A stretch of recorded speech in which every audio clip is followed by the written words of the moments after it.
नाम जाप का क्या महत्व है जो भक्त जन प्रतिदिन एक माला यानी 108 मंत्र जाप भी नहीं कर पाते, उनके लिए सतगुरु देव जी ने बताया सहज उपाय।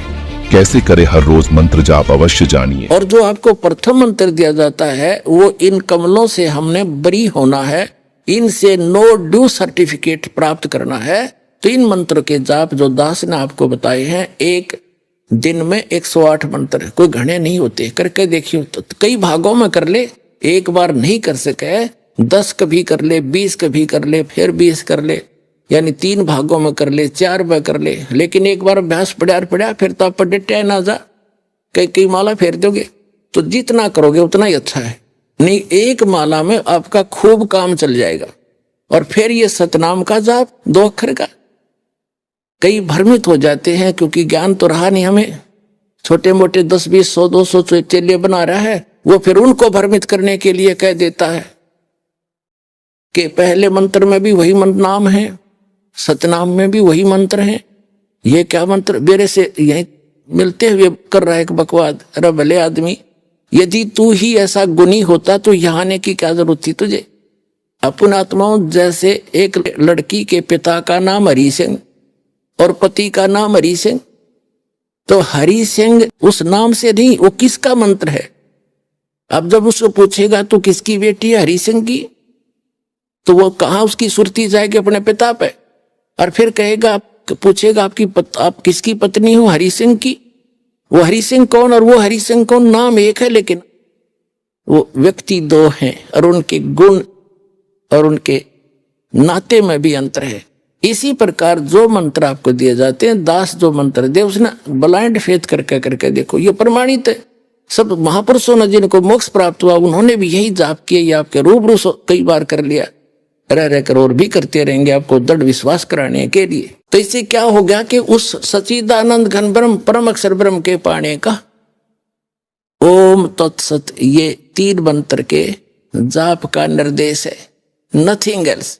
निर्देश का अर्थ है डायरेक्शन, अग्रम मग्रम नहीं, विकल्प नहीं, इसका फिर कोई और मंत्र नहीं है। कबीर परमेश्वर जी की असीम रजा से पुण्यात्माओं, आप ये सत्यनारायण कथा सुनने के लिए उपस्थित हुए।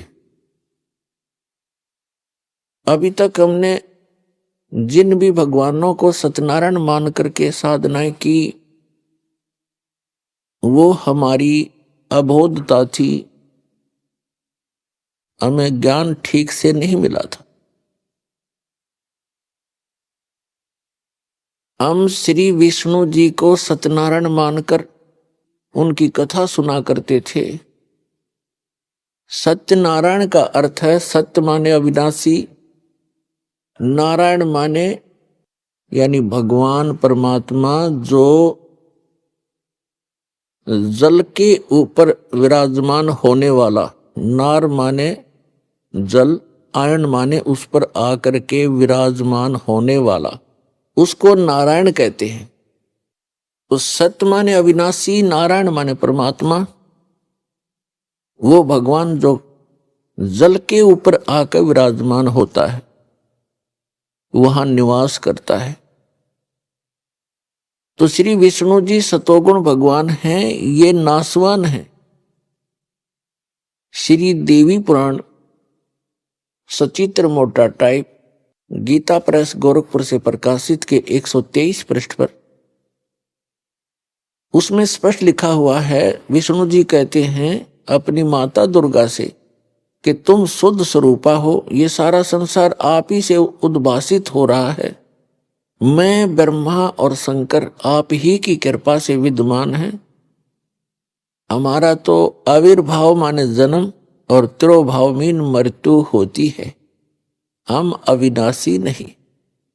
तो हमने गलती से इस चतुर्भुजी भगवान विष्णु जी को सत्यनारायण मान लिया, हमारे धर्म गुरुओं को ज्ञान नहीं था। अब सत्यनारायण अविनाशी भगवान कौन है, सत्य साहिब कहो, सत्यनारायण कहो, परम अक्षर ब्रह्म कहो, ये कौन है, ये असंख्य ब्रह्मांड का रचनेहारा और संचालक,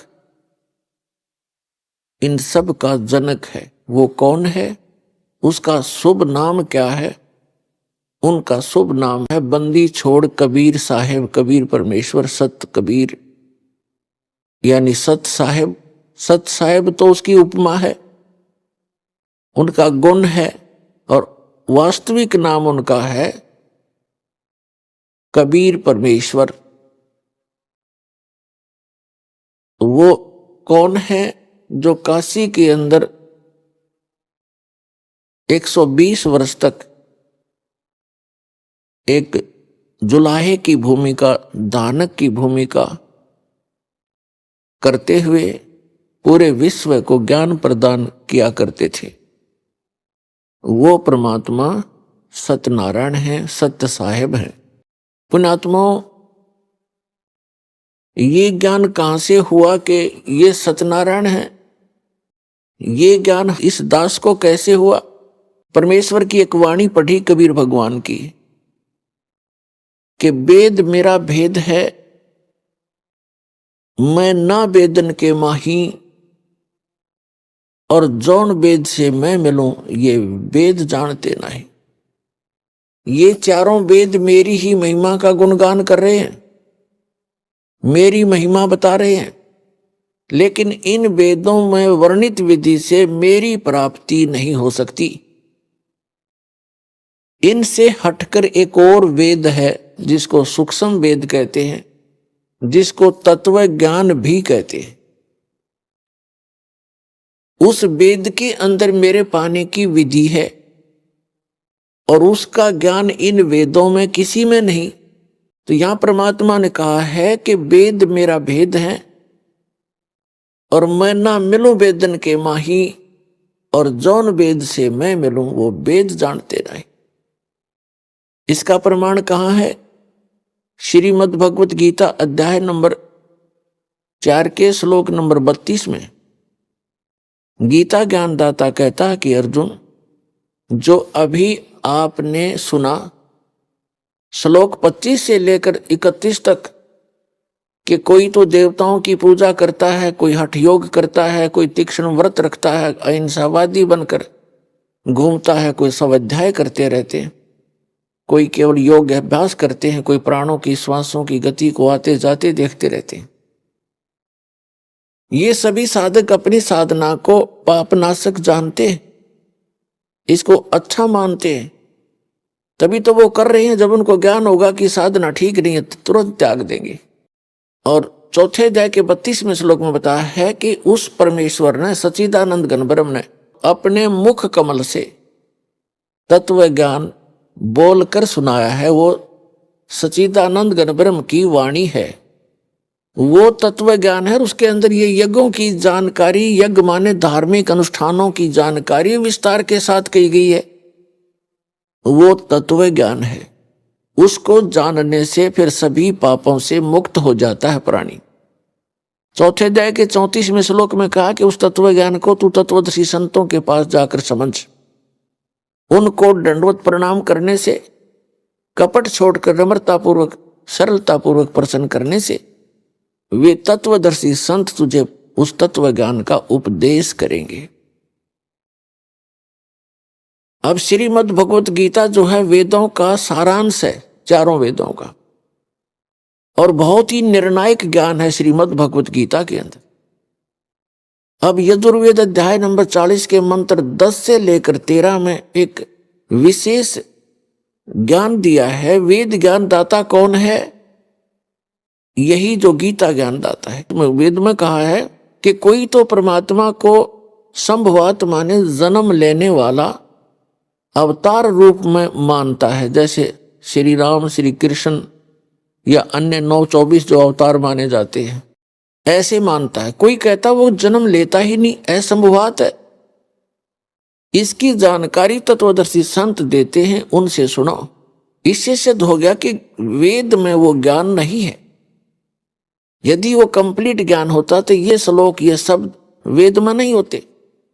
और इसी का सारांश श्रीमद् भगवत गीता है, और श्रीमद् भगवत गीता अध्याय नंबर 4 के श्लोक नंबर 34 में भी यही कंसेप्ट क्लियर किया है, यही स्पष्ट कर दिया है कि वो तत्वदर्शी संत उस तत्व ज्ञान से परिचित हैं, उनसे पूछो तो गीता के जी के अंदर भी वो ज्ञान नहीं है। वो सच्चिदानंद घन ब्रह्म ने जो अपने मुख कमल से बोला वो तत्व ज्ञान है, वो सूक्ष्म वेद है, और उसकी जानकारी इस दास के अतिरिक्त इस विश्व में किसी के पास नहीं है, क्योंकि उस परमात्मा ने स्पेशल इसी काम के लिए भेजा।